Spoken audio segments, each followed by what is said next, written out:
bisa karena biasa. Jadi percaya, yakin bahwa Anda bisa.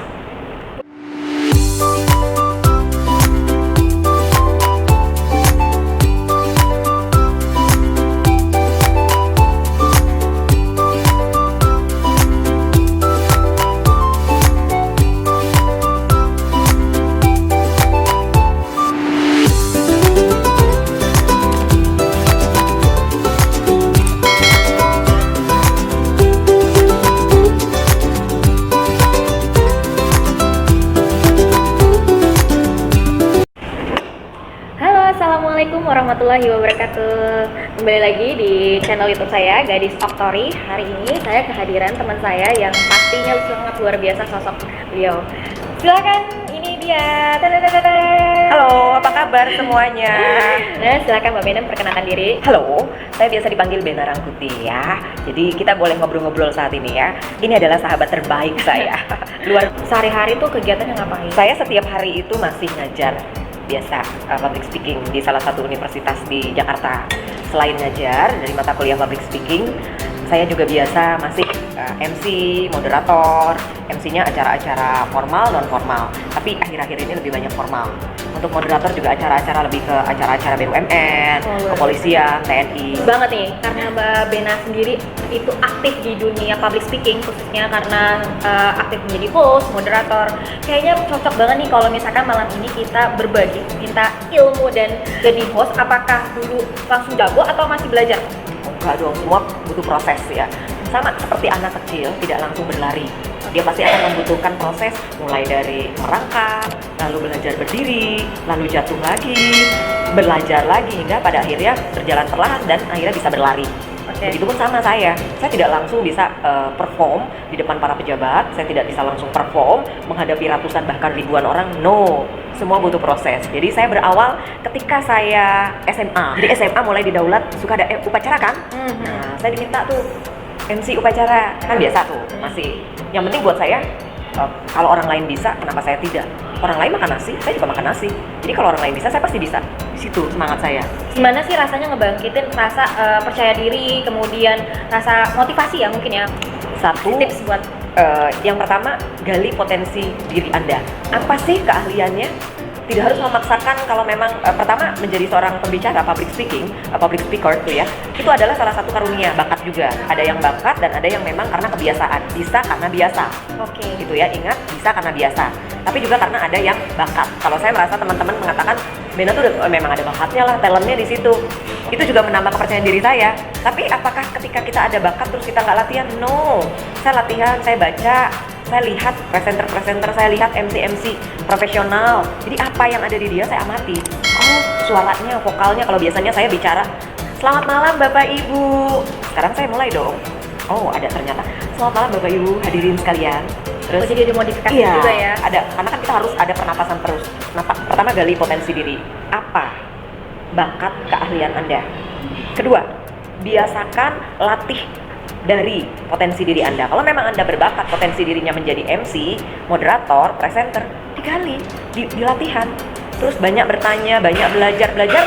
Apakah harus di bangku formal? Kuliah, sekolah? No, tidak juga. Belajar itu bisa di mana saja. Seperti ini, kita belajar. Ambil manfaat dari apa yang kita sharing. Dari Bu Gadis saya belajar.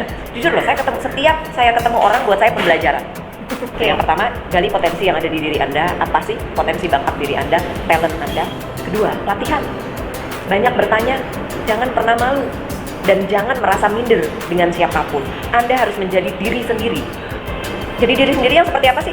Ya gaya pakaianmu, ya itulah kamu. Jangan mengada-ngada dan jangan berlebihan, jangan over juga ya. Terus, seperti apa ketika sudah menggali potensi, sudah latihan, sudah banyak belajar, sudah banyak melihat, sudah mulai exercise, sudah mulai latihan, praktis, ada action plan. Iya dong, terjun dong, coba berani. Nah, ketika itu semua sudah Anda lakukan, sudah terbiasa, seperti yang saya katakan tadi, bisa karena biasa. Jadi percaya, yakin bahwa Anda bisa. Kalau orang lain bisa, kenapa Anda tidak? Yakin, Anda pasti bisa. Keren banget, bisa karena biasa. Yes. Ya, berarti kita harus memang membiasakan hal tersebut ya, supaya bisa ya teman-teman, ini bagus banget. Tapi jadi penasaran, tapi pernah gak sih selama menjalani profesi sebagai host atau MC, moderator, pernah gak sih melakukan kesalahan itu bikin trauma atau Pernah. pernah? Jadi MC Gimana tuh? itu kita kan nggak boleh salah menyebutkan gelar seseorang, kita nggak boleh. Oke. Salah menyebutkan nama, contoh Hendarwo jadi Hendarwa, fatal. Bagi audiens itu biasa saja karena dia nggak tahu letak kesalahannya. Yang tahu letak kesalahannya itu adalah kita sendiri. Karena nama itu salah menyebutkan satu huruf saja fatal. Nggak boleh, ada caranya. Gimana caranya? Caranya sebelum Anda tampil membacakan, cek kembali, cek and recheck. Tanyakan siapa namanya, ini siapa ya? Oh, ibu gadis. Gadis siapa ya? Gelarnya apa ya? Oh, penyebutannya seperti apa ya? Contoh, PhD ya, untuk menyebutkan, kalau di luar kan menyebutnya PhD. Ya. PhD, agak-agak gimana gitu. Udah gitu ya. Nah, kalau kita menyebutkan, kalau gelar dari PhD di Indonesia, kita bilang PhD, nanti dibilang salah satu produk makanan di Oke, Indonesia. jangan sampai ya, jadi lapar saya nih. Padahal udah makan ini udah banyak ya. Jadi terus gimana lagi? Ya itu dicek kembali, cek and recheck itu perlu. Jangan sampai salah menyebutkan nama orang. Karena ketika kita salah menyebutkan nama orang, gelar seseorang, so terkadang itu menjadi kita down.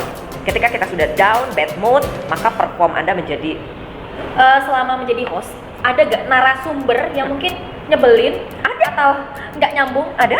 Boleh share gak? Itu tipsnya ngadepinnya gimana? Jadi gini, ketika saya menjadi penyiar radio ya, di radio di Jakarta lah ya, narasumbernya itu diam banget. Nah, paling susah itu ketika kita wawancara dengan orang yang pendiam. Contoh saya tanya, Bu Gadis apa kabar?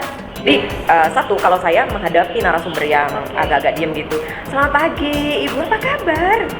Sebelum saya tampil, sebelum saya perform, saya pasti akan menyiapkan waktu 1 jam sebelumnya untuk mencairkan suasana.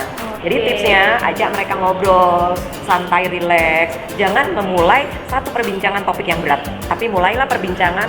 Saya kasih tahu, seseorang itu akan suka ketika dimulai ditanya apa kabar Bu. Terus kalau dia suka, kita tanya tentang keluarganya sedikit, dia respon, berarti dia suka. Tapi kalau dia agak menutup diri, berarti dia nggak suka, ganti topik pembicaraan. Oke, berarti kita juga harus punya kemampuan menganalisa wajah juga Yes, ya, berarti dari ya. gestur. Dari gesturnya juga ya. Dari gestur. Oke. Contoh, Ibu segar sekali hari ini. Ibu cerah memakai jilbab ini. Warna biru cocok sekali ya dengan Ibu, nampaknya segar. Oh ya, makasih Mbak Bena. Sama-sama Ibu. Ibu mau minum apa? Walaupun ada room boy, ada apa sih? Pantry, itu bagian pantry ya. Betul. Saya tidak mau, tapi saya tetap menawarkan, saya membawakan. Silakan Ibu. Aduh, kok Mbak Bena repot-repot. Apa sih yang enggak untuk Ibu? Mulai cair. Cairkan suasana terlebih dahulu sebelum Anda melakukan satu perbincangan berat. Karena ketika dia belum mengenal Anda, tidak cair, sulit untuk menggali informasi dari narasumber. Bena, wah kayaknya seneng banget nih wawancara dia. Nah, siapa tuh Yang terakhir aja ya. Saya baru saja beberapa hari lalu itu wawancara seorang jenderal dari salah satu Mabes Polri ya. Keren. Lanjut. Saya sebut saja boleh ya, karena kan ini bagus sih, Jenderal Edi. Assalamualaikum Jenderal, salam hormat, luar biasa. Ajak saya menjadi host. Saya terpikat ketika wawancara dengan Pak Jenderal ini karena yang saya tanyakan sedikit, dia langsung menjawabnya. Tapi dari pertanyaan saya ini memang akan arahnya ke sana. Tapi kok dia seperti bisa membaca apa yang akan saya tanyakan. Jadi jawabannya cerdas. Jawabannya cerdas, gesturnya pun ya oke aja buat saya, ke anak muda, anak milenial seperti kalian guys. Saya merasa happy. Ketika saya sudah happy, saya makin percaya diri dan saya semakin semangat untuk terus menjalankan profesi ini. Kalian juga gantian ya guys. Jenderal, ajak saya jadi host. Makasih sudah berbagi di channel Gadis Factory. Harus gali potensi, bakat apa sih yang kita miliki. Nah, kita juga bisa harus belajar dari mana aja ya Mbak ya, dari YouTube mungkin, dari buku atau apapun, dan kita harus berlatih. Ada actionnya, nggak cuma pengen tapi nggak ada actionnya kan percuma sama saja. Kita akan melakukan kesalahan pun kita juga harus jangan sampai berkecil hati, tapi kita harus check and recheck. Kita belajar lagi supaya kita tidak mengulangi kesalahan yang sama. Menuai hasil, siapa tahu kita diundang jadi hostnya Pak Jenderal Edi. Oke, terima kasih Mbak Bena. Oke, sama-sama.